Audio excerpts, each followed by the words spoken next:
palmas al Señor porque Él es bueno y por su fidelidad estamos aquí. Yo quisiera esta noche de discipulado que tenemos acá en esta reunión, seguir con el tercer tema, parte número 3 del tema La plomada de Dios, que dejamos pendientes algunas cosas interesantes. Entonces quisiera que nuevamente lo retomáramos en esta reunión y que pudiéramos avanzar con algunas paredes que quedaron pendientes, que se aplican a muchas cosas que en la práctica el Señor va a hacer con nosotros, porque recuérdense que estuvimos hablando de la plomada y en esta plomada tocamos estos versículos, ¿verdad? Solo para recordar, hacer un recordatorio ahí de lo que hemos venido hablando y luego entrar a las paredes que tenemos pendientes. Espero en Dios que hoy podamos finalizarlo, ¿verdad? Amós capítulo 7, verso 7, Biblia al día, 2008. El profeta Amós, teniendo la visión, dice: luego me mostró esto. El Señor estaba parado al lado de una pared y tenía en su mano una plomada, de las que usan los albañiles para comprobar si una pared está recta. Muy bien. El siguiente versículo, el 8, dice: el Señor me preguntó: Amós, ¿qué ves? Yo respondí: una plomada de albañil. Entonces el Señor contestó: yo probaré a mi pueblo con una plomada. De estos versículos partimos la enseñanza de la plomada de Dios y avanzamos a Apocalipsis. Eso no lo vamos a poner hoy en la pantalla, pero sí a recordarlo. Que también el siervo Juan, el apóstol Juan, tiene una visión donde Dios le está dando una caña de medir y luego lo envía y le dice: con esa caña de medir ahora ve y mide, y por lo menos mide 3 cosas, ¿verdad? Mide el templo, va a medir el templo, mide el altar, van a medir el altar, y por último le dice: también mide a los que están adorando ahí en el templo, los que adoran ahí en el altar. Entonces por lo menos Juan deja ver que la plomada se va a colocar sobre 3 aspectos: el templo, hablando de un aspecto general; el altar, hablando de un aspecto más específico; y los que sirven ahí en la casa, que eso pues ya nos involucra a nosotros. Entonces el Señor va a poner esa plomada para medir rectitud. Es lo que hemos tratado en estos temas, ¿verdad? Cuán recto es nuestro corazón, cuán recta es nuestra vida, cuán recto es nuestro andar delante del Señor. Y estuvimos hablando en estos discipulados que al Señor lo que realmente le interesa de cada uno de nosotros es nuestro corazón, las intenciones que hay en nuestro corazón, ¿verdad? Eso es lo que al Señor le interesa, eso es lo que el Señor va a evaluar, eso es lo que el Señor va a medir con la plomada, el corazón de cada uno de nosotros, para ver si nuestro corazón es recto. Y es sorprendente, ¿verdad, hermano? En la práctica de nuestra vida, en nuestro diario andar, es sorprendente poder ver las actitudes del corazón. Y por eso tremenda la palabra del Señor en Jeremías, cuando leímos aquellos versículos donde dice: engañoso es el corazón. Y sí, nuestro corazón, me incluyo yo ahí, ¿verdad? Para que no se sienta señalado, nuestro corazón es engañoso. También dice en ese versículo: el corazón es perverso. Pero la palabra engañoso es mentiroso, ¿verdad? Es tramposo el corazón del ser humano, y es tan engañoso que fíjese que qué interesante, nos engaña a nosotros mismos nuestro propio corazón.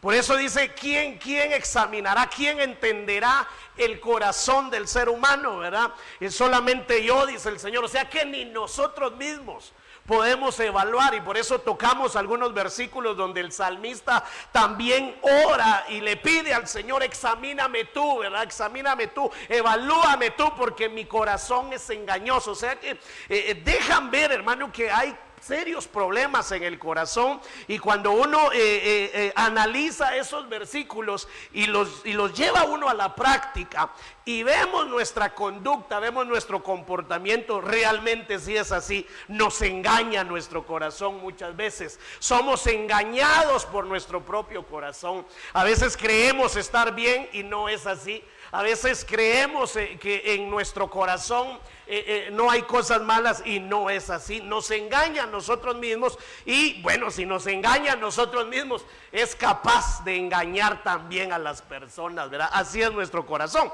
Y le digo esto también porque en la práctica uno se va dando cuenta cómo me engaña el corazón y cómo el corazón de las personas es engañoso, ¿verdad? Que uno tiene una cierta referencia de un corazón, por ejemplo, y uno dice, pues este corazón, ¿verdad? Se ve que es bueno, este corazón se ve que es amable, este corazón se ve que es noble, y de repente salen actitudes que uno dice, uy, qué engañado estaba yo, ¿verdad? Pensé que ese corazón era bueno, pensé que ese corazón era amable, era bondadoso, pero cuando uno ve las actitudes dice, no, vete, sí, la palabra no se equivoca, que hay serios problemas en el corazón. Y por eso viene el Señor a través del profeta Amós y dice, entonces lo que voy a hacer es agarrar esa plomada y voy a medir la rectitud de nuestros corazones. Entonces el Señor está midiendo la rectitud de nuestros corazones. Bueno, como la visión, el profeta ve al Señor con la plomada al lado de una pared, o sea que a punto ya de medirla, ¿verdad?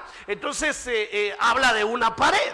Y entonces hay que estudiar las paredes en sus contextos bíblicos para poder entresacar de ahí, de alguna forma, la enseñanza para nosotros en cuanto a la rectitud, porque van a medir la rectitud de una pared. Entonces la pared en cierta forma refleja el corazón de cada uno de nosotros, y entonces al ver los contextos eso pues determinará en dónde estamos nosotros condicionados según lo que la Biblia dice. Recuérdese que es un discipulado general, entonces si quiere preguntar, si quiere argumentar algo, ¿verdad? Aportar algo para edificación del tema que estamos teniendo, pues enhorabuena, ¿verdad? Será de mucha bendición que usted levante su mano y aporte, y si tiene alguna duda pregunte para que con la ayuda del Señor y su palabra podamos resolverla.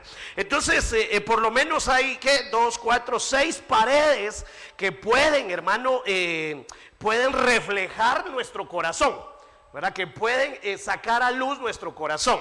Entonces está la pared de enemistad que dijimos que, bueno, esta pared ya la hablamos, ¿verdad? Fue derribada la pared del muro que provocaba enemistad entre un pueblo y otro, y ahí sacamos una enseñanza ahí. La pared de la traición, hablamos de eso, nos ministramos y dijimos que Dios nos guarde y que Dios nos libre de ser personas traidoras, ¿verdad? Entonces el Señor ya nos ministró, ya no hay traición en medio de nosotros. Bueno, por lo menos un amén, ¿verdad? Por eso me motiva, porque hay un amén. Los demás a ver si están en duda todavía si van a traicionar o no, ¿verdad? Bueno, luego el lunes pasado hablamos de la pared de orgullo y se nos fue el tiempo en el discipulado hablando de la pared de orgullo, y ahorita ya llevo casi 8 minutos y no hemos avanzado. Entonces nos quedan 3, la pared de oportunidad o de oportunidades, si usted lo quiere ver así, la pared blanqueada, y por último, por el nombre que lleva, la coloqué ahí, la pared de juicio. Esa pared es bien tremenda, hermano, que obviamente se está midiendo, ¿verdad?, el corazón, y llega un momento donde se tiene que emitir un juicio de acuerdo a la evaluación del corazón que pues no cede a la voluntad del Señor. Entonces esta noche, como ya tenemos aquí un avance, entonces esta noche veamos si podemos por lo menos tocar 2, y si no pues nos quedamos con esta. La pared de oportunidad o de oportunidades. Siempre mantenga en su mente que esto refleja nuestro corazón. ¿Qué hay en nuestro corazón? Se evidencia con la palabra del Señor. La pared de oportunidad. Entonces, primero quisiera que introdujéramos este tema de la oportunidad, hablando un momento acerca de esa palabra. Para ver si entendemos nosotros y captamos la idea. Le he mencionado en varios mensajes, en varias ocasiones que he estado aquí en el púlpito ministrando la palabra del Señor, que es importantísimo los conceptos que nosotros tengamos de las cosas, de todas las cosas, es importante. Y hay que prestarle atención a eso. Por ejemplo, yo cuando tengo duda de alguna palabra que escucho y no la entiendo, pero que la mencionaron o alguien se quedó sorprendido, pero yo no la entendí, yo la anoto y rápido voy a buscar qué significa esa palabra, porque si alguien la entendió y le pareció importante y yo no la entendí, entonces me estoy perdiendo de algo. Entonces los conceptos siempre van a ser importantes, mis hermanos, porque de esos conceptos es que depende la actitud en la vida que nosotros tengamos al respecto. Entonces nuestra actitud hacia todas las circunstancias que se vengan, buenas o malas a nuestra vida, van a depender de los conceptos que tengamos de las cosas. Por eso existen los diccionarios. Permítame mencionarle de estas cosas. Para eso inventaron los diccionarios, para buscar el significado de las cosas. Si no entendemos el significado de las cosas, ¿qué clase de vida vamos a llevar?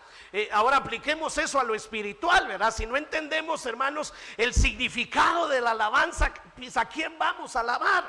Si no entendemos el significado de la adoración, ¿a quién vamos a adorar?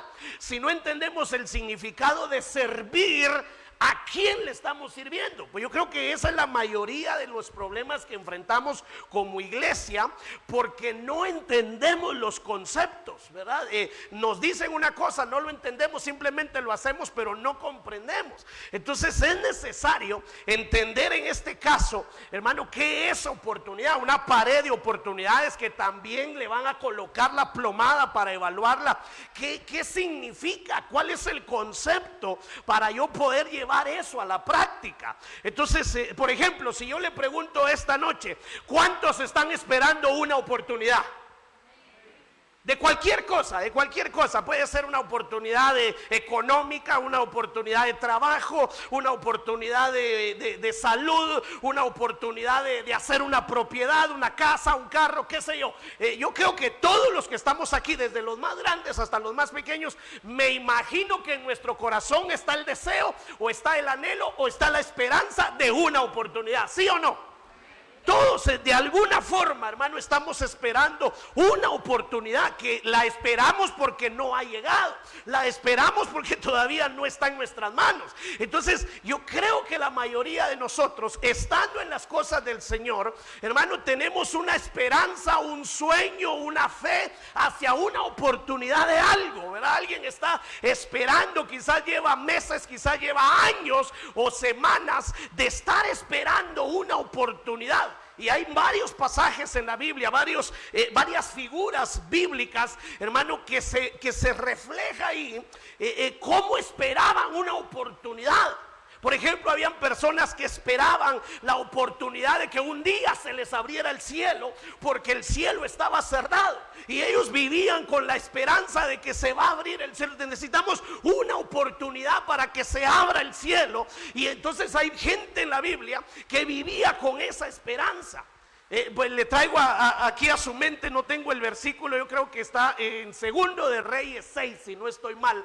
Por ahí anda esta narrativa que le voy a compartir, que resulta que el pueblo de Israel estaba pasando, hermano, por una crisis tremenda. Por cierto, cada vez que venían crisis a ese pueblo, cada vez que venían situaciones duras y difíciles a ese pueblo, era porque estaban desobedeciendo al Señor. Y había un trato de parte del Señor con ellos. Y hermano, la situación se puso dura, el cielo se cerró, ya no había lluvia, ya no había siembra, ya no había cosecha, ya no había comida, se acabó el agua, se acabó el alimento, se acabaron los recursos, y llegaron al extremo de que empezaron a comerse a los bebés, porque era mucha el hambre, y empezaron a devorarse a los propios hijos que eran bebés. Entonces era una situación tremenda, que un día dice la Biblia que el rey salió de su palacio a supervisar la condición del pueblo, y le entristeció su corazón ver la condición del pueblo. Y un pueblo que se estaba muriendo, un pueblo que estaba esperando una esperanza, o tenía una esperanza en una oportunidad para salir de esa condición en la que se encontraba. Y así los encuentra él, y se encuentra en el camino con ciertas personas, y algunos empiezan a decirle a él: salve rey, salve rey. O sea, ellos están poniendo su esperanza en el rey, y el rey les dice: pues ¿cómo los puedo salvar yo? Si Dios no los salva, ¿quién los va a salvar? Pero ellos esperaban una oportunidad, y de repente aparece en escena el profeta Eliseo, Y el profeta Eliseo aparece en ese momento tan difícil y suelta una palabra hacia el pueblo y les dice, mire que qué tremendo eso, porque ellos están esperando una oportunidad y llega una palabra del Señor y les dice, mañana a estas horas, esta crisis que están viviendo habrá terminado. El cielo se abrirá mañana a estas horas y el Señor derramará bendición hasta que sobreabunde sobre este pueblo. Estaban al pendiente de una oportunidad. Ahora, me llama la atención esos versículos porque fíjese que todo el pueblo estaba esperando esa oportunidad, menos uno. Uno que estaba cerca y oyó esa profecía. Hermano, se acerca al profeta hasta en forma de burla y le dice, oye, le dice, ¿cómo es que mañana a estas horas va a cambiar una situación que viene como de 3 meses, de 6 meses, de años? Mire la mente humana, la falta de esperanza en una oportunidad. La mente humana se acerca y le dice, ¿cómo es posible que en 3 años que llevamos sufriendo hambre, calamidades, tú vengas con una palabra y digas que de un momento a otro todo esto va a cambiar? Pues este hombre no entendía que al Dios que servimos y al Dios que buscamos es el Dios de los imposibles, es el Dios que puede cambiar las cosas en términos de 2 segundos, de 1 segundo o de solamente tronar los dedos. Las cosas pueden cambiar. Este hombre no lo entendía. Este hombre no estaba esperando ninguna oportunidad. Tenía errado su concepto de las oportunidades que Dios le da a su pueblo. Entonces viene el profeta y le dice, la palabra que yo he dicho, le dice, yo le estoy parafraseando porque no dice exactamente así, por si lo encuentra, pero la palabra que yo he dicho se cumplirá el día de mañana porque no es palabra mía, sino que es palabra de Dios. Y tus ojos verán el cumplimiento de esta palabra, le dice a ese hombre. Pero mire qué tremendo, pero tú, le dice, no serás parte de esa bendición, Padre Santo. Por no creer, por juzgar la palabra del Señor, hermano, se pierde la oportunidad de que al siguiente día el cielo se iba a abrir e iban a venir bendiciones de parte del Señor. Y así fue. Cuando uno lee la Biblia, un día antes de que se abriera el cielo, este hombre perdió la oportunidad de ser bendecido. También viene a mi mente aquel paralítico en Juan 5, también me parece que ahí está. Fíjese que este paralítico, dice la Biblia, que tenía 38 años. ¿Cuánto tiempo? 38 años esperando una oportunidad para sanar. O sea, 38 años, hermano, es una vida. Es una vida entera. Y es más, la mejor parte de la vida creo que se ejemplifica ahí en este varón que dice que estaba recostado a la orilla de un estanque. No recuerdo el nombre del estanque en este momento, no sé si alguien lo recuerda. Siloé, muy bien. Entonces ahí está, a la orilla de ese estanque Siloé. Lo llegaron a dejar algún día algunos compañeros, algunos familiares, y lo abandonaron. Ahora, ¿qué estaba esperando ese hombre ahí en el estanque? Una oportunidad. Desde el primer día que lo dejaron ahí, él tenía la esperanza de una oportunidad para levantarse de ese lugar y salir caminando. Y no perdió la esperanza, porque dice la Biblia que fueron 38 años, hermano. Qué barbaridad de tiempo.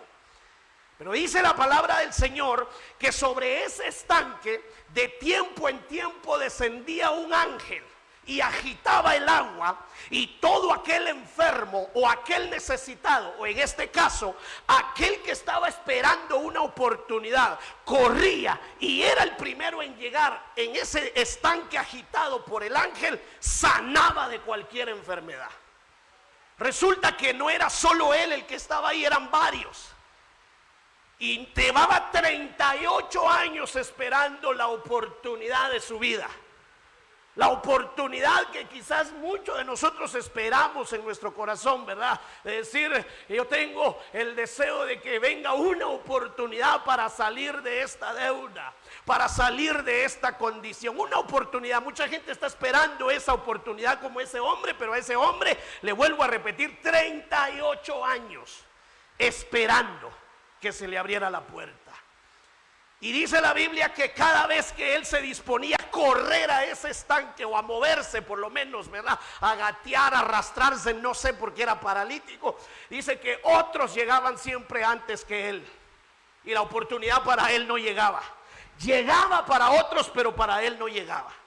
Me imagino que hizo pues una serie de amistades ahí a la orilla del estanque y que un día estuvieron con él y se fueron porque él no sanaba, a él no le llegaba la oportunidad, pero un día apareció la oportunidad que él estaba esperando. Y dice la Biblia que no fue ni siquiera un ángel, ni siquiera el agua del estanque, sino que fue el mismo Señor Jesucristo el que se le apareció en el camino. Y empieza a conversar con él y le dice: oye, ¿y tú qué es lo que tienes? ¿Qué es lo que te sucede? Y él le cuenta todo lo que le acabo de compartir. Y al Señor le impacta que o lleva 38 años tirado en ese lugar esperando una oportunidad. Dice el Señor: es mucho tiempo. Pero hoy vengo a decirte, hoy llegó tu oportunidad. Y hoy vengo a decirte: levántate, anda, porque quedas sano de esta enfermedad. Y ese día llegó, pero no perdió la esperanza. No perdió este hombre. Quizás no se podía mover, pero él podía pedirle a alguien: mire, sáquenme de aquí porque para mí no es la oportunidad. Pero en ese pasaje, en ese contexto, el Señor nos deja ver que hay oportunidad para todos nosotros. Aleluya. Sea cual sea la necesidad, yo quiero decirle esta noche que hay una oportunidad de parte de Dios para nosotros para salir adelante. Muy bien. Entonces, hermano, así encontramos a mucha gente que algunos perdieron su oportunidad y otros la aprovecharon porque no desistieron. Algunos perdieron. Y yo le pregunto, no me vaya a contestar, pero ¿cuántos de los que estamos aquí usted es consciente que ha perdido oportunidades? Y que tal vez no las vio en el momento que aparecieron. O mejor dicho, no las discernió, no las entendió. Y cuando pasó el tiempo voltea a ver y dice: si hubiera aprovechado esa oportunidad. Cuando pasaron los años, alguien puede decir: si en aquel momento cuando me llegó esa oportunidad yo hubiera entendido y la hubiera tomado, las cosas ahorita fueran diferentes. Entonces, ¿cuánta gente ha perdido oportunidades? Y varias, quizás no una, varias, y muy importantes. Y entonces en la Biblia encontramos que hay gente que también perdió las oportunidades que el Señor les permitió. Por ejemplo, el pueblo de Israel, dice la Biblia que el Señor apareció y él mismo se presenta como figura de gallina, que quiso juntarlos como a polluelos y cubrirlos con sus alas.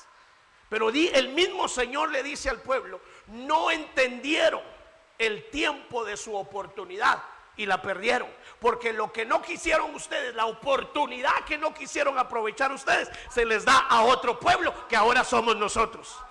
Pero el pueblo entero perdió la oportunidad de su visitación porque no estaban conscientes de que las oportunidades, oiga esto, las oportunidades llegan, Dios las envía, pero también se van. Oiga esto, y cuando se van, algunas oportunidades regresan y otras ya no regresan. Por eso me pareció importante el tema y dedicarle tiempo para que hoy, esta noche, a los que estamos aquí reunidos podamos entender que el Señor es misericordioso y que todavía tiene oportunidades delante de nosotros. Y que si hay oportunidades que ya perdimos y que después las entendimos y hoy nos lamentamos, que el Señor prometió en Joel capítulo 2 que Él tiene el poder para devolver lo que se ha perdido, para restituir lo que se ha perdido.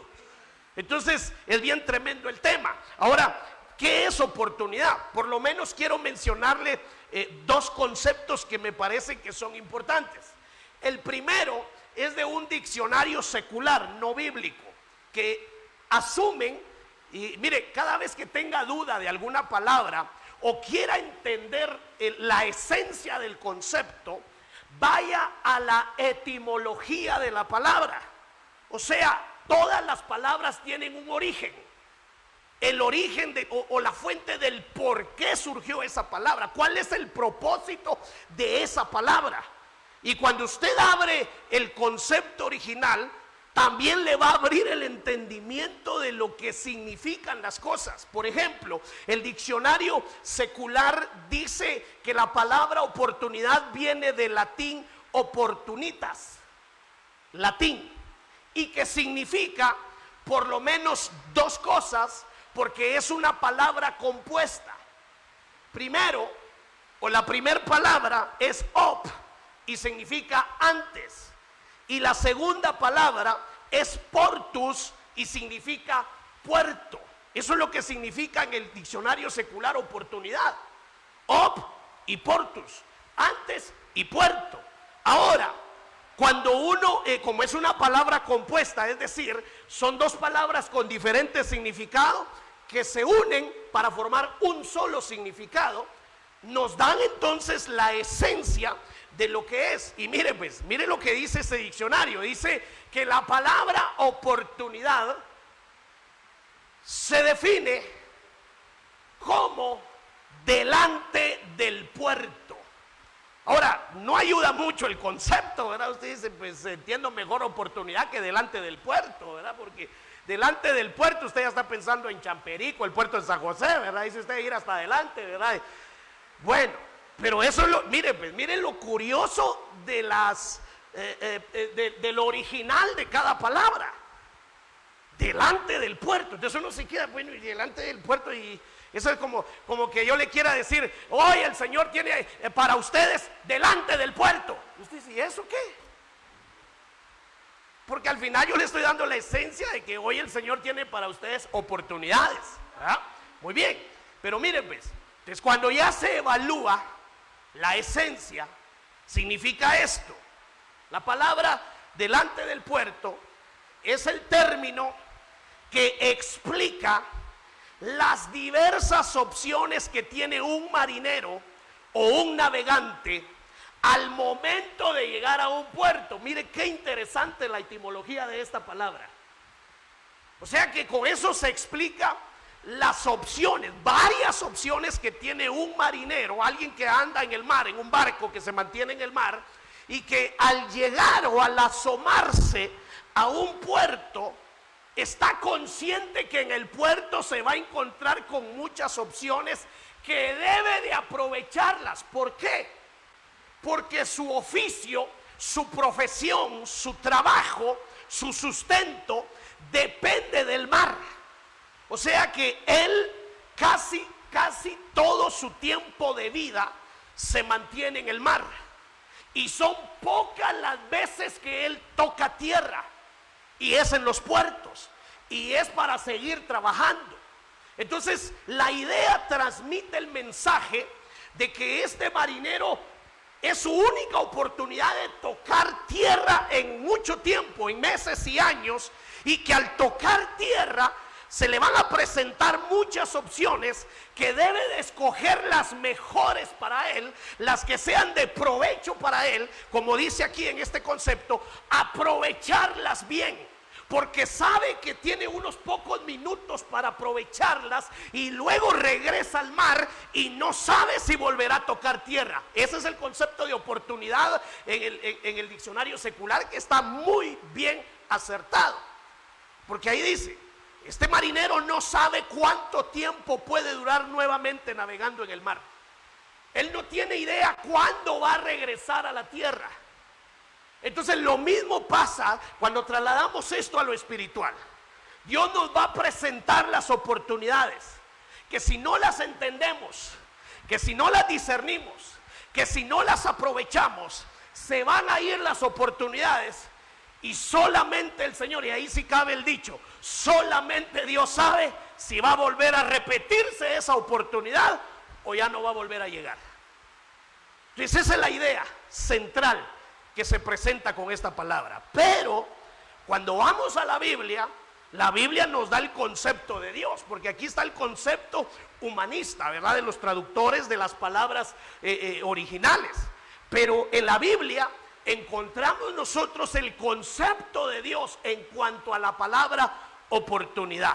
Entonces vea conmigo, según la Biblia, según la palabra de Dios, que es lo que más nos interesa, la palabra oportunidad viene de la palabra griega eukaira, del griego 21:20. Le pongo la referencia por si alguien quiere revisar, ¿verdad? E ir a estudiar para comprobar si es cierto. Bueno, en la Biblia esta palabra también es compuesta. Es decir, dos palabras se unen y forman un concepto. La primera palabra es eu, un diptongo, ¿verdad? Es la G2095. Ahora, esa palabra eu significa bueno, bien y debidamente. Interesante. Solo desde ahí está calidad el término, ¿verdad? Porque es algo bueno, es algo para bien y es algo que va a quedar pero debidamente. Vale. La siguiente palabra me llamó la atención cuando estaba estudiando esto, porque es la palabra kairos. Y esa palabra kairos, yo creo que la mayoría de los que estamos acá la hemos oído y más o menos la entendemos y más o menos la masticamos. Como es un discipulado, ¿a qué se refiere la palabra kairos? ¿O a quién? ¿A quién, hermano Josué? Se refiere a tiempo y está relacionada fuertemente con Dios. Y esa es la palabra oportunidad en la Biblia. Kairos. Y mire lo que significa la palabra kairos: un tiempo fijo o apropiado, un momento oportuno. Si usted analiza lo que aparece ahí en la pantalla en cuanto a la palabra kairos, se va a dar cuenta que no es algo que permanece continuo o para siempre, sino que es un momento específico señalado. Eso es kairos. Momento oportuno. O sea, fue el momento exacto donde tenía que llegar algo o hacerse algo, qué sé yo. Pero es el momento oportuno que se encuentra uno con ese momento oportuno, choca, y que es posible que no se vuelva a repetir. Y por eso hay que saberlo distinguir. Es un momento favorable, es un tiempo apropiado y un tiempo señalado. También dijo Salomón: todo lo que existe debajo del cielo tiene un tiempo señalado. Y cuando él dijo tiene un tiempo señalado, es que ocurrirá en algún momento y pasará y dejará de ser, pero ocurrirá. No tardará, pero sí ocurrirá. Entonces por ahí va el concepto de kairos. Ahora, cuando juntamos estos dos términos, pues en la Biblia aparece como la palabra oportunidad. Es decir, el único que es capaz y poderoso de darle oportunidades al ser humano es Dios. Toda oportunidad no viene por suerte, no viene por obra del destino, ni viene porque nosotros seamos muy pilas, muy inteligentes, muy buenos, muy nobles, muy amables. No, toda oportunidad viene por la pura misericordia de Dios para nuestras vidas. Dele una ofrenda de palmas al Señor. Qué interesante. Todos nosotros acá hemos tenido oportunidades. Mire, pues se lo voy a presentar en 3 tiempos. Todos nosotros acá hemos tenido oportunidades de parte de Dios. Tenemos oportunidades delante de Dios, presente y futuro. Y tendremos oportunidades de Dios. Van a haber oportunidades. Para ti, para mí, para nosotros que somos el pueblo del Señor, hay un tiempo señalado donde Dios nos va a mostrar oportunidades para nuestras vidas. Aleluya, aleluya. Así que no se desespere, pero hay que hacer como el que estuvo 38 años ahí postrado. Él dijo, va a llegar la oportunidad. Yo pienso, hermano, yo le pongo ahí un poco de mi pensamiento, de mi imaginación a esas historias bíblicas interesantes. Yo pienso que llegaba gente a decirle, y todavía estás esperando una oportunidad. No, hombre, andate. Ya, si querés ahorita te echamos a un carretón y te llevamos y te tiramos a un barranco y ya se acabó esto. Y él insistía, no importa, yo voy a seguir esperando porque yo sé que hay oportunidad también para mí. Imagínense a ese hombre tirado, hermano, no se puede mover. Y diciéndole a todos los demás, yo sé que para mí también hay una oportunidad. Si hay para aquel, si hay para aquel y para aquel, también hay para mí una oportunidad. Aleluya. Ahora, cuando vemos esto, Es importante que podamos discernir las oportunidades. Y ahí es donde creo que hemos fallado. Si no discernimos las oportunidades, pasarán frente a nuestros ojos sin que las veamos y se irán. Y después de algún tiempo entenderemos, me llegó la oportunidad y no la supe aprovechar, ni la supe ver. Mire lo que dice este versículo, Primera de Crónicas 12:33 en la versión Jerusalén. De los hijos de Isaacar, dice ahí, qué tremendo, duchos, mire esa palabra, duchos, expertos, profesionales en discernir oportunidades, tremendo. En la versión 60 y las Américas coinciden en que dice discernir los tiempos, los kairos, las oportunidades. Había una tribu que era experta o que estaba atenta a discernir las oportunidades que Dios iba presentando delante de sus caminos. Hay que discernirlas. Si no se disciernen, espero en Dios que no sea así, pero seremos un pueblo lleno de oportunidades que nunca las vio pasar o que nunca las vio venir. Y se irán y las aprovecharán otros. Porque las oportunidades que llegan para nosotros y que nosotros no las veamos o no las discernamos o no las recibamos, se les darán a otros. Al pueblo de Israel le dieron la oportunidad, no la quiso recibir, entonces nos llamó a nosotros y dijo, pero entonces se las doy a ustedes. Pero así puede suceder en este tiempo. La oportunidad que es para ti, si no la logras entender, no la logras discernir y no la recibes, entonces se la dan a otro. Jabes, por ejemplo. Jabes, dice la Biblia, que cuando él hace una oración delante del Señor, toda la tierra estaba ocupada, toda la tierra tenía dueño. Ya no había tierra sin dueño, ya había sido entregada. Pero aparece Jabes sin tierra. Y él en su oración lo que pide es, Dios, dame una oportunidad. ¿Y qué oportunidad quería Jabes? Todos tienen una propiedad, todos tienen terrenos. Señor, yo también necesito una oportunidad. Y dice la Biblia que el Señor le respondió y bendijo a Jabes.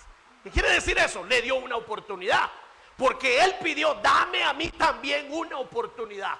Porque aquel tiene, todos tienen, yo no tengo. Dame a mí también la oportunidad de tener algo. Bendíceme, y la bendición llegó. Le dieron la oportunidad. Pero es más tremendo, fíjese. Porque, mire, interesante. Cuando uno analiza eso, ¿de dónde le dio Dios a Jabes si ya todo tenía dueño? ¿De dónde? ¿De dónde le iban a dar Jabes? Porque la respuesta podía, Jabes, fíjate que ya todo tiene escrituras. Y tú me estás pidiendo algo y ya todo. Eso es lo interesante. Porque a Jabes le dieron lo que otros no estaban aprovechando. Le quitaron a otros lo que no estaban viendo como la oportunidad de sus vidas y se lo dieron a Jabes, que él sí estaba discerniendo y esperando una oportunidad para su vida. Por eso dice, ¿verdad?, que a algunos les quitarán para darles a los que no tienen. Porque algunos tienen la oportunidad y no la están aprovechando, Padre Santo. Hermano, que Dios nos libre de que cuando nos ponga la plomada nos diga, te di la oportunidad y la despreciaste y no la quisiste. Y por eso se la doy a otro. ¿Cuántas oportunidades has dejado ir? Está tremendo.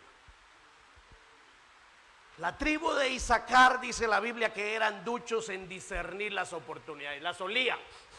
Esta es una oportunidad, hay que aprovecharla. Y las que no podían aprovechar, supongamos que fuera así, se las iban dando a otros. Lo que tú no quisiste, se lo dan a otro. Tremendo, ¿verdad?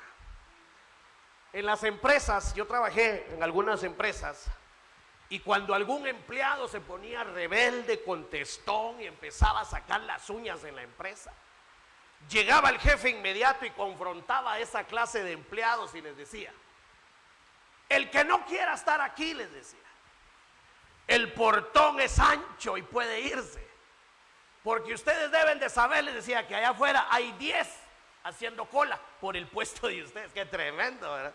Ya cuando el jefe decía así, no, pues ya todos, pues hacia las buenas nos quedamos, jefe, decían, ¿verdad? Aplicando esto a lo espiritual, lo que nosotros menospreciemos, hay 10 atrás esperando esas oportunidades. Es que no te roben tus oportunidades, porque vuelvo a repetirte esto: algunas es posible que ya no regresen nunca más, y otras pueden regresar, pueden repetirse, pero es bien complicado. Yo no sé si habrá alguien aquí esta noche que haya perdido una oportunidad y que después se le haya repetido otra vez la oportunidad. No sé, pero es raro encontrar ese tipo de testimonios, que tuve la oportunidad y me volvió a llegar, gracias a Dios. La mayoría de testimonios es: tuve la oportunidad, me dieron la oportunidad, pero no la pude aprovechar. Esa es la mayoría. Entonces, Padre Santo, después de esta corta introducción, entremos al discipulado. Ya entendiendo el asunto de las oportunidades, que algunas se van y ya no regresan. Primero de Reyes, capítulo 4, verso 33, en su contexto, los versículos antes y después, el sabio Salomón está disertando un tema que quizás para algunos podría ser de nada de interés. Era un hombre tan sabio que oírlo hablar de las cosas que se mencionan en esos versículos podría ser hasta aburrido para algunos.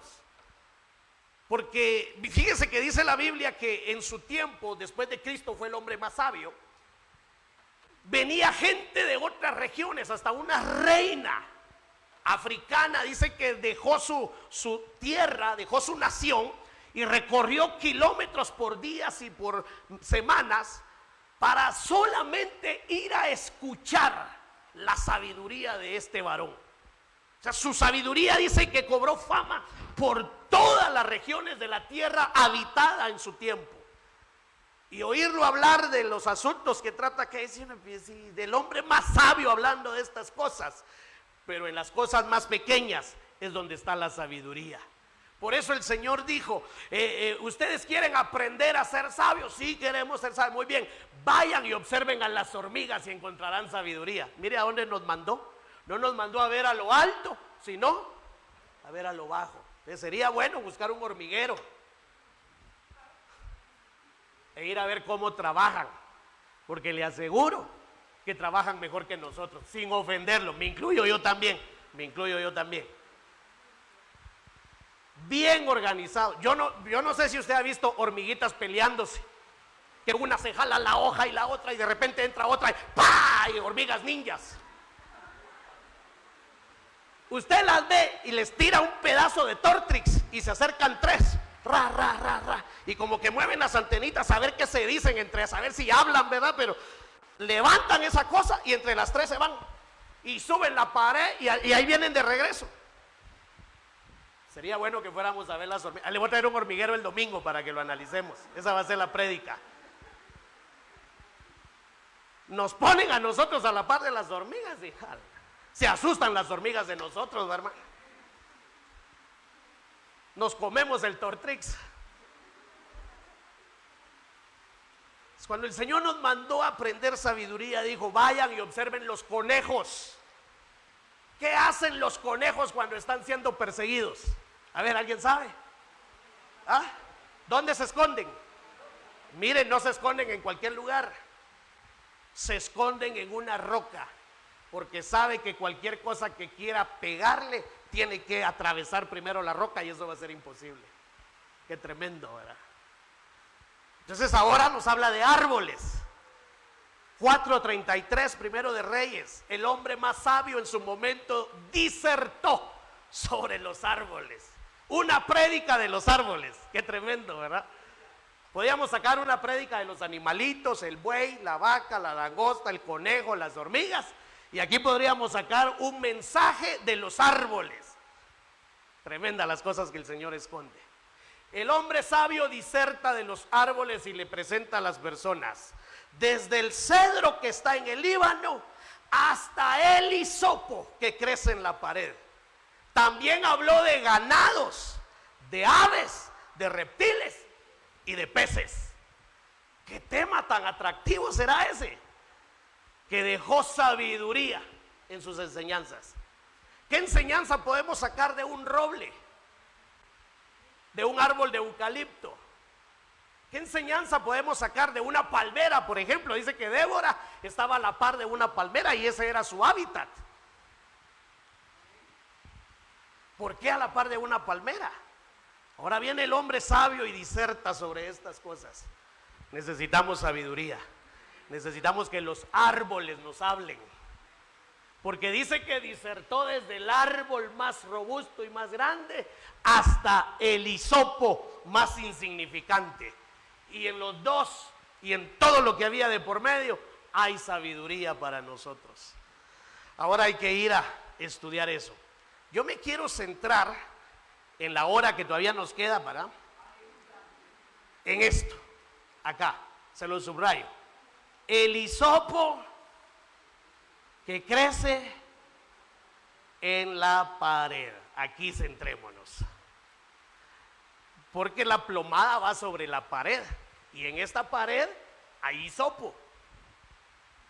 El hisopo que crece en la pared. Saquemos una enseñanza del hisopo que crece en la pared y empecemos con algo sencillo.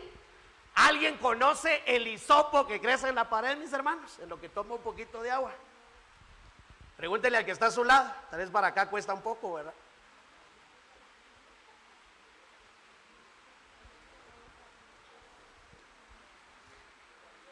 Alguien ya está buscando en internet, ¿verdad? El único hisopo que conocemos es aquel que saca toda esa cera amarilla que se forma allá dentro del oído, ¿verdad? Que es más, cuando a veces meten esa cosa ya no sale, sino que se queda pegado allá con el montón de... A eso le llamamos hisopo. Un palillo plástico con dos cabecitas blancas de algodón. Pero ¿cuál es el hisopo de la pared?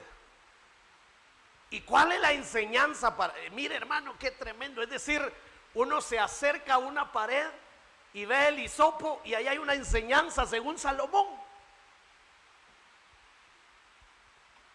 Y tremenda enseñanza de ese hisopo. Más o menos, ese es el hisopo que crece en la pared.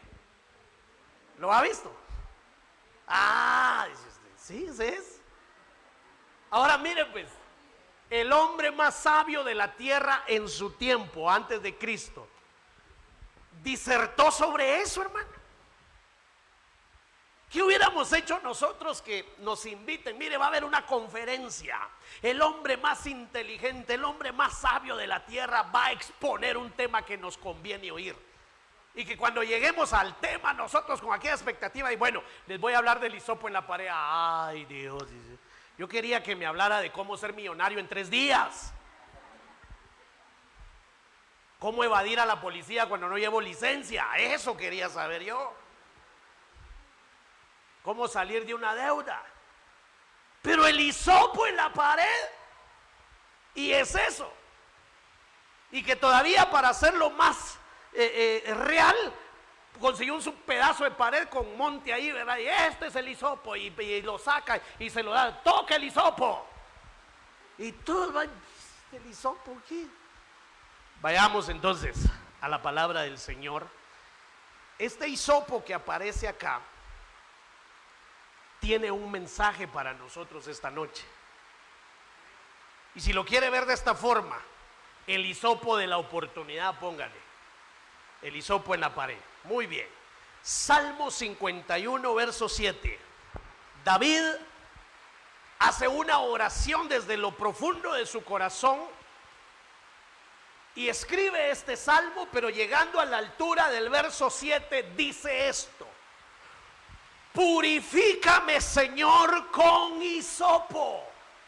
¿De qué hisopo está hablando David? Del hisopo que habló Salomón. Purifícame con hisopo.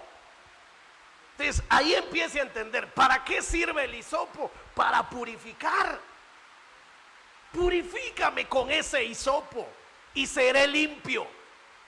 Lávame y seré más blanco que la nieve. ¿Por qué pidió con hisopo? Porque ahí hay un mensaje sabio. Allí hay oportunidades de parte de Dios para nuestras vidas. David había pecado. Usted conoce la historia, no es necesario que la repitamos, aunque sí es importante recordar que fue vulnerable como nosotros también lo somos ante la tentación y ante el pecado. Pero David pecó de una manera terrible. Pero ¿saben qué fue lo más terrible que David hizo? Y ahí es donde empieza la enseñanza para nosotros. ¿Será que el haber pecado? Porque mire, rápidamente enumeremos cuál fue el pecado de David. Primero, no fue a la guerra. O sea que este hombre le dio la espalda a su pueblo cuando tenía que ir a la guerra y se quedó durmiendo en su casa. Desde ahí ya estaba fallando David. Desde ahí empezó a abrirse la puerta hacia el pecado que más adelante iba a cometer. No se fue a la guerra, se quedó durmiendo cuando había que estar trabajando, había que estar peleando. Estaba durmiendo. Se levantó tarde y cuando se levantó se fue a la azotea y empezó a husmear sobre el patio de la vecindad. Como no tenía nada que hacer, perdónenme la expresión, ¿verdad? Pero yo creo que aquí no es ofensa. Empezó a guanaquear, ¿verdad, hermano? El que no tiene nada que hacer se va a poner a guanaquear. Otra palabra que yo creo que no es ofensa, ¿verdad? Va a andar chuteando.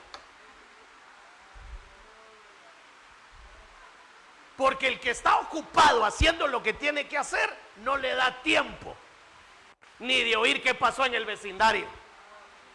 Pero el que pasa ocupado en lo que tiene que hacer, ese no se entera de nada, hermano. Purifícame con hisopo. Le echa el ojo. ¿Qué fue lo que vio? A una mujer desnuda bañándose. Hubiera sido lo correcto y irse. Pero ¿qué hizo David? La vio y se asomó un poco más.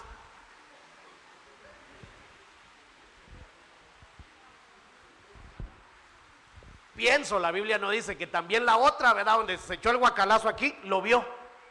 Relumbró la corona con el sol ahí arriba. Y entonces empezó a coquetear también, ¿verdad? Entonces el otro dijo, aquí hay carnada. Y la mandó a traer. David tenía esposa. Ese hombre, esa mujer tenía esposo.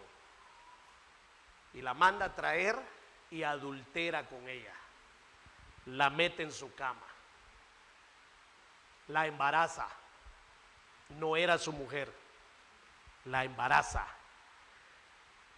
Manda a preguntar quién es el marido de esta mujer. Y le dicen quién es.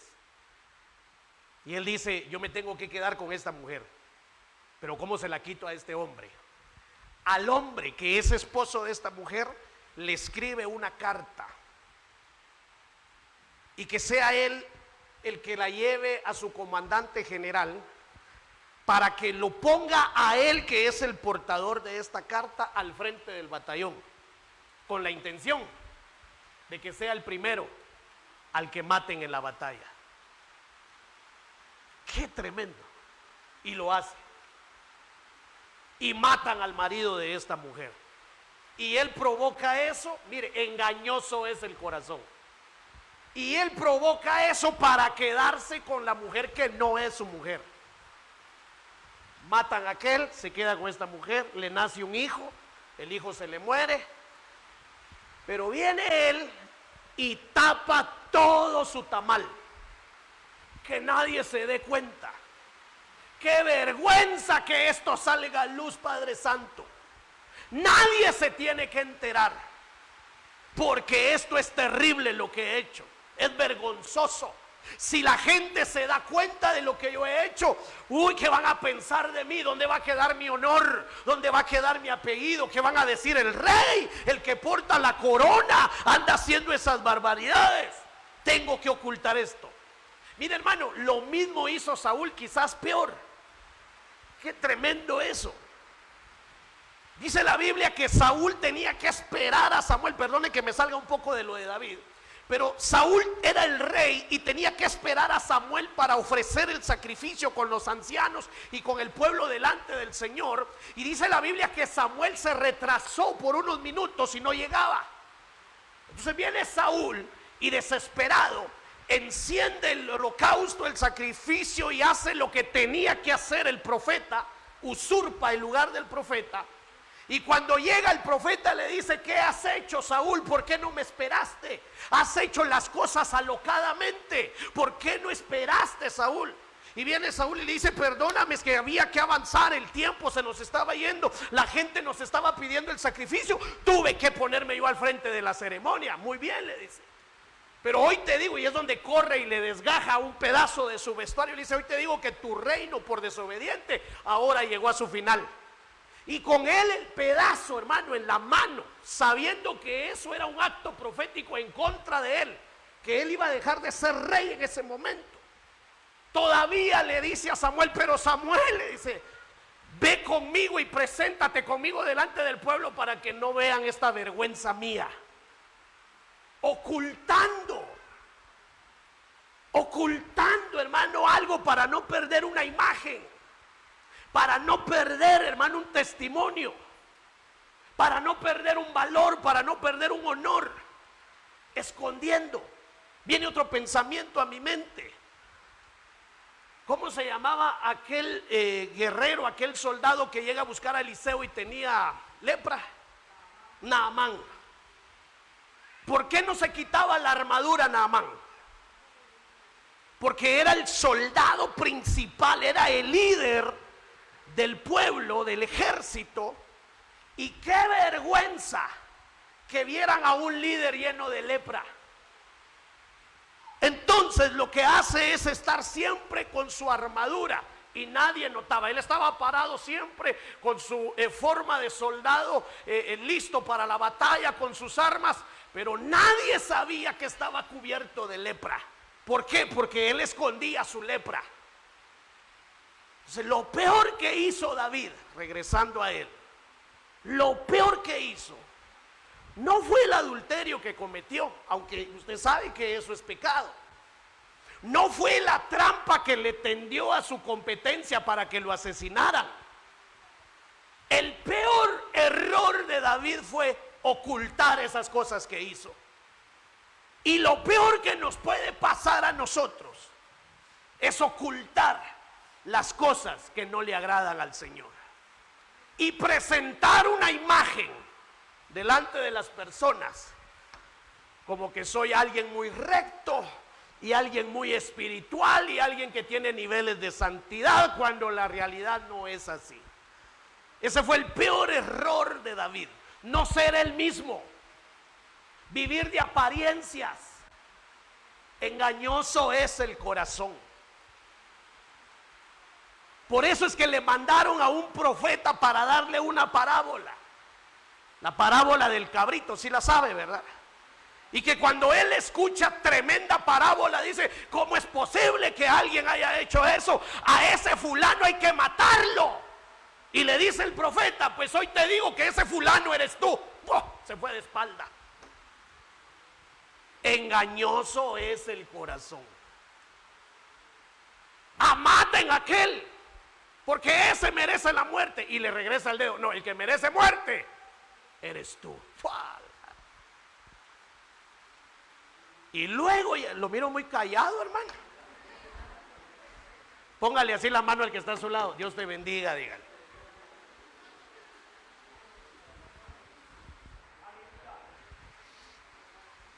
El peor pecado que nosotros podemos cometer, mis amados hermanos, es esconder lo que realmente no somos. Eso es lo peor.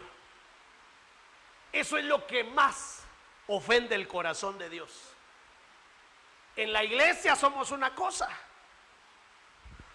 cuando estamos aquí somos otra cosa. Eso es lo peor que Dios no soporta. Dice, no soporto las apariencias. David fue siendo llevado de quebranto en quebranto, quebranto en quebranto. Se le muere su hijo, ayuna y su hijo no se salva, se muere, quebranto. Vinieron consecuencias por esconder su maldad. Y quebranto tras quebranto, para que llegara el punto de quiebre en su corazón en este salmo. Y que él dijera, purifícame con hisopo, Señor, porque no estoy limpio. Lávame, porque no estoy limpio. Y lávame, porque seré más blanco que la nieve. El hisopo, el hisopo. ¿Cuál es acá el mensaje del hisopo? Es la oportunidad de pedir perdón y estar a cuentas con el Señor. Ese es el hisopo en este caso. La oportunidad que Dios nos da de venir ante Él y arrepentirnos y pedirle perdón y cambiar. Oiga esto, oportunidad que se presenta y que se puede ir y que ya no puede regresar.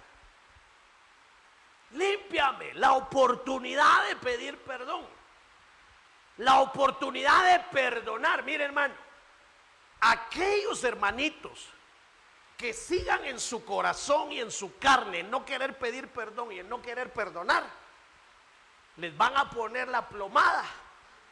Y si no van a la oportunidad del hisopo, les espera gehenna. Porque tuvieron la oportunidad de arreglar las cosas y no quisieron arreglar las cosas. La pared que nos da la oportunidad del perdón, ya sea darlo o ya sea pedirlo. Pero esa oportunidad tiene puerta y esa puerta se puede cerrar. Por eso dijo el Señor, entre tanto que vas en el camino, arregla cuentas, porque si no después puede ser demasiado tarde. Se fue la oportunidad. La oportunidad es mientras vamos en el camino, pero se puede cerrar. Pero en este caso también es la oportunidad de arreglar cuentas con Dios y sacar pecados ocultos, sacar cosas, apariencias ocultas de nuestro corazón. Mire esto, Éxodo 12:22. Estamos en el contexto cuando el pueblo de Israel va a salir libre de Egipto y el Señor les da las últimas instrucciones una noche antes y les dice: tomaréis un manojo de hisopo. ¿Qué hisopo? El hisopo de la pared. Ese hisopo lo mojarán en la sangre del cordero que ya partieron, sangre que está en la vasija. Y ya una vez ese hisopo manchado con sangre, lo van a llevar a la puerta de su casa y van a manchar el dintel y los dos postes. ¿Con qué? Con el hisopo. Y ninguno de vosotros saldrá de la puerta de su casa hasta la mañana siguiente. Este es el hisopo que forma la tau. Este es el hisopo del ministerio magistral de la enseñanza que abre el entendimiento. ¿Para qué? Para que el destructor no entre. Se hizo la tau en la puerta de cada casa, de cada familia, para que el destructor no entrara, y se tuvo que hacer con hisopo. Donde la tau no está formada con el hisopo, el destructor tiene entrada libre. Esta era instrucción del Señor, porque el destructor en la Biblia ahí es el espíritu de muerte. El espíritu de destrucción se moverá pero donde quiera que esté la señal formada con el hisopo, el destructor tiene prohibido entrar a ese lugar. Tremendo. Entonces el hisopo forma la tau. Voy rápido porque ya vamos terminando. Ahora, hablando de las oportunidades, solo le puse la base del hisopo, pero el hisopo nos habla de las oportunidades. Quiero presentarle 2, 3 versículos y aquí cerramos la enseñanza esta noche. Isaías 55, palabra de Dios para todos. Busquen al Señor mientras haya oportunidad de encontrarlo. Este versículo el Señor lo puso ayer también en la prédica, en la enseñanza que yo le estaba compartiendo a la iglesia, y nuevamente el Señor me lo pone hoy. Y mire esto, hermano, qué tremendo. Busquen al Señor, busquen, no pierdan el tiempo, busquen al Señor mientras hay oportunidad. ¿Qué quiere decir? Ya no va a haber oportunidad en algún momento. Ahora hay oportunidad de encontrarlo. Búsquenlo. Si siguen perdiendo el tiempo, se van a lamentar. Y la oportunidad ya no va a estar de encontrarlo. Busquen. Mire esta palabra aquí al inicio. Busquen, busquen. Esto implica esfuerzo. Esto implica sacrificio. Esto implica tiempo. Esto implica dar un paso más allá. Buscar. En la parábola de la mujer que perdió las 10 dracmas, le dieron 10 dracmas y perdió una, dice la Biblia que ella se puso a buscar. Y cuando usted lee la parábola, se da cuenta que para buscar, primero fue a buscar lámpara, luego fue a buscar escoba, no sé qué otras cosas buscó en su mano, y luego se fue a buscar el dracma, alumbrando y barriendo, levantando las cosas. ¿Dónde está el dracma? Y dice que se esforzó hasta que encontró la dracma que había perdido. Eso es buscar. Buscar, hermano, no es quedarse viendo tele cuando hay culto. Perdone, no estoy molesto, pero sí se aplica acá. Buscar al Señor, mi amado hermano, no es, me perdona este proverbio, no es andar abriendo la boca en el mundo cuando hay mucho que hacer en las cosas del Señor. Dígale al que está a su lado así con mucho amor, ya no andes abriendo la boca en el mundo, diga.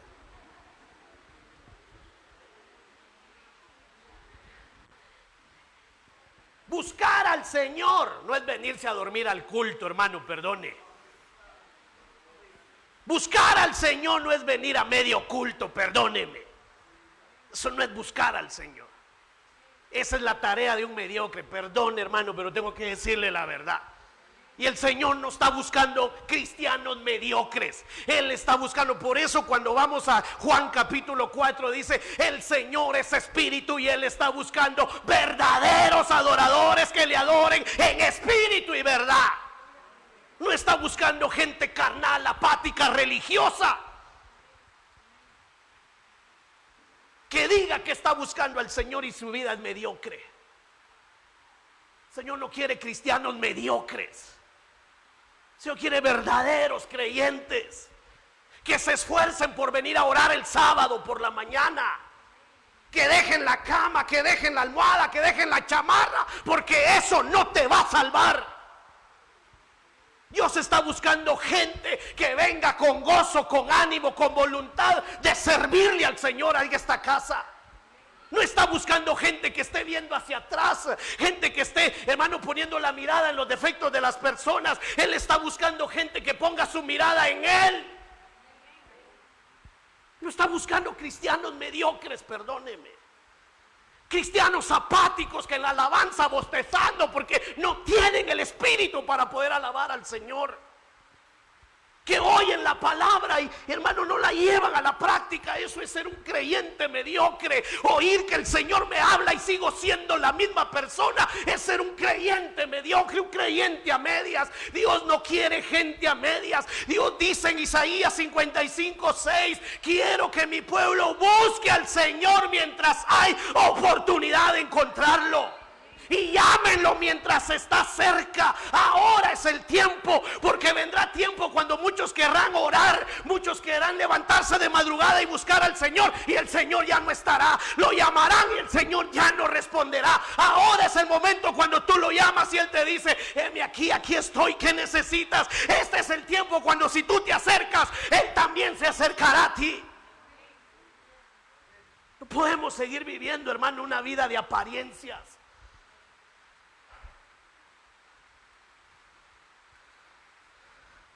Reúnanse antes que comience el juicio. Mire esto.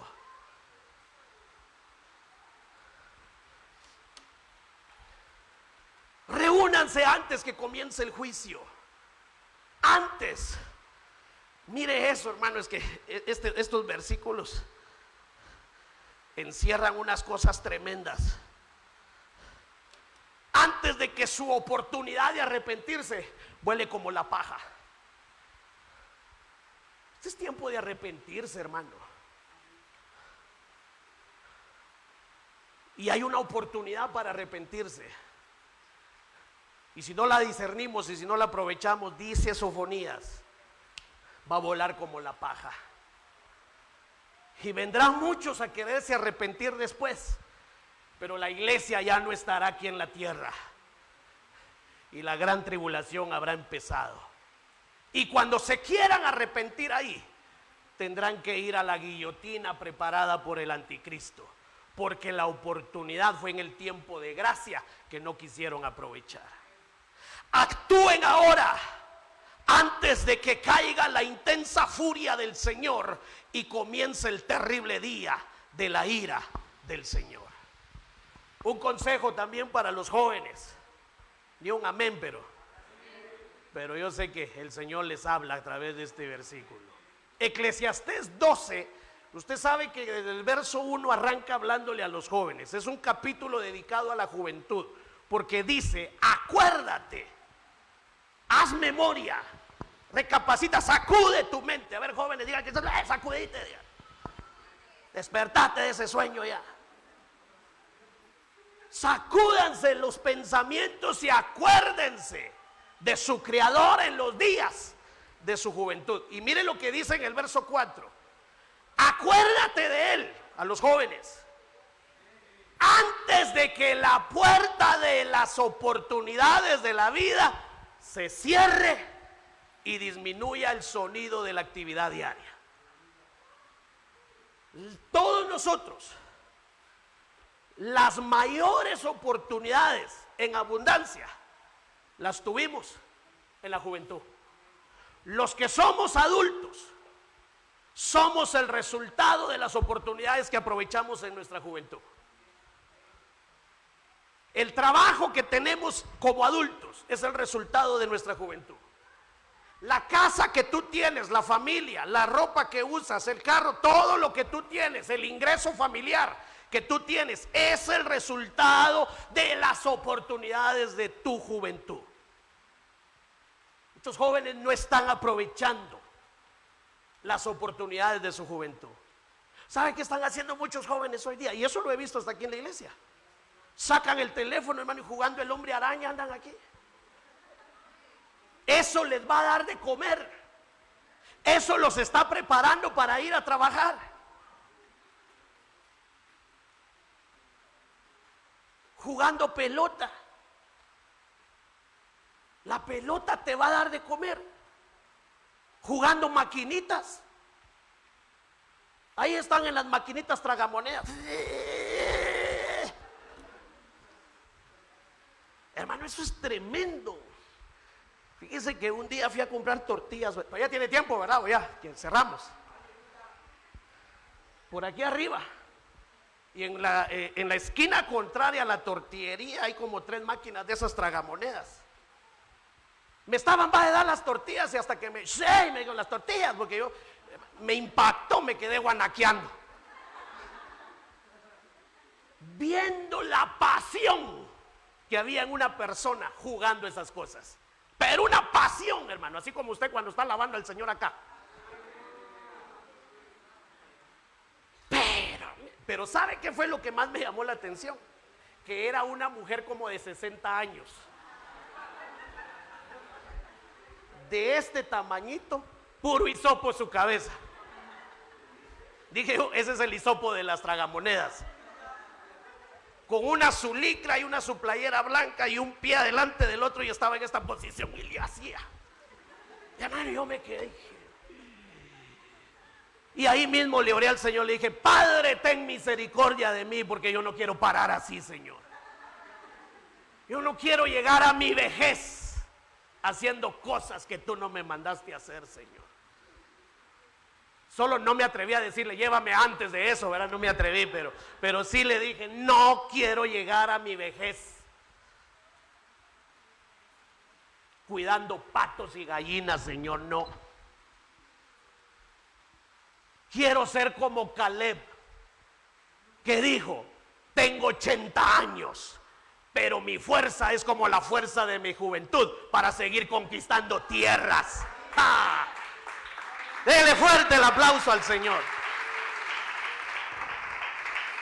Le pregunto: ¿cómo quiere usted ser de viejo? Ay, sentado en una perezosa, viendo tele, con un ventilador a un lado. Yo no quiero terminar así. Ni enfermo. ¿Qué tal?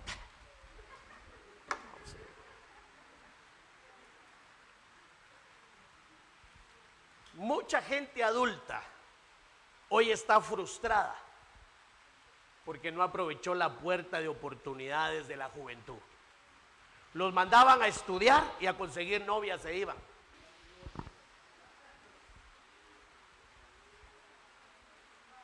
No les gustaba el estudio, no les gustaba la contabilidad, las matemáticas, nada. Y hoy están detrás de un comal, ganando un salario de 30 quetzales diarios, desde las 5 de la mañana hasta las 7 de la noche. Y hoy son personas frustradas,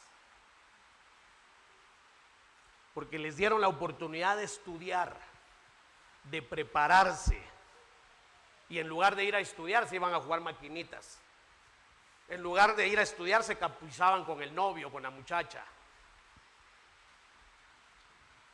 En lugar de ir a aprender, perdían el tiempo. Y algunos se graduaron, y graduados con un título profesional, lo único que pueden hacer ahora es agarrar una escoba y medio barrer, porque se graduaron para ir a barrer. Ni un amén, pero esa es la realidad. Jóvenes, ¿cómo están aprovechando las oportunidades de su juventud? Y se cierra la puerta y entramos a ser adultos. Y entonces dice el mismo pasaje: antes que vengan los días malos. ¿Y cuáles son los malos? No consigo trabajo. ¿Por qué no consigues trabajo si tienes un título? Como no tengo experiencia. Ah, no tienes experiencia. ¿Y cuántos años de edad tienes? Allá tengo 36. 16 años sin haber trabajado. Y lo peor que se graduó de secretaria, y cuando llega a buscar trabajo 15 años después, ya todo lo que vio hace 15 años ya no está. Ya todo está actualizado. Porque dices que yo todavía con máquina de escribir, dice. Y dicen: no, mire, aquí ya es diferente, aquí con un botoncito y sale aquí la pantalla. Bueno, si me enseñan, aprendo. No, aquí no pagamos para aprender. Además ya está viejo. Así es, esa es la realidad.